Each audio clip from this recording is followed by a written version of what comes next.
بسم اللہ الرحمن الرحیم۔ شق القمر، چاند کا دو ٹکڑے ہو جانا حضور صلی اللہ علیہ وسلم کا بہت بڑا معجزہ۔ چاند کا پھٹنا ایک معجزہ ہے جو اسلامی روایت میں حضرت محمد صلی اللہ علیہ وآلہ وسلم سے منسوب ہے۔ کہا جاتا ہے کہ نبی صلی اللہ علیہ وآلہ وسلم نے یہ معجزہ اپنی قوم کو اپنی نبوت کا کھلا ثبوت دکھانے کے لیے کیا تھا۔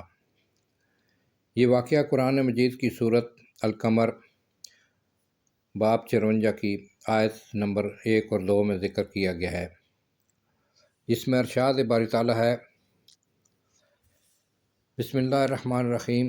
قیامت قریب آ چکی ہے اور چاند پھٹ چکا ہے، اور اگر وہ کوئی نشانی دیکھیں تو وہ منہ پھیر لیتے ہیں، یہ تو بس ایک جادو ہے۔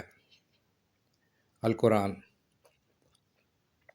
کافرین مکہ پھر بھی نہیں مانے اور وہ اس کو ایک جادو سمجھتے تھے۔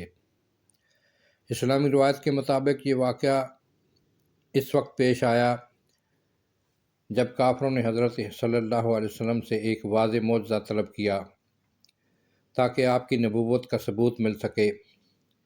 اس کے جواب میں نبی صلی اللہ علیہ وآلہ وسلم نے چاند کی طرف اشارہ کیا، جس کے بعد وہ دو ٹکڑے ہو گیا۔ پھر دونوں ٹکڑے دوبارہ آپس میں مل گئے اور اس واقعے کو دیکھنے والے لوگ دنگ رہ گئے۔ یہ معجزہ مختلف حدیث کی کتابوں میں بھی بیان ہوا ہے۔ چاند کا دو ٹکڑے ہونا اسلامی عقیدے میں ایک اہم واقعہ سمجھا جاتا ہے، جو حضرت محمد صلی اللہ علیہ وآلہ وسلم کے معجزات میں سے ایک بہت بڑا معجزہ ہے، اور اس بات کو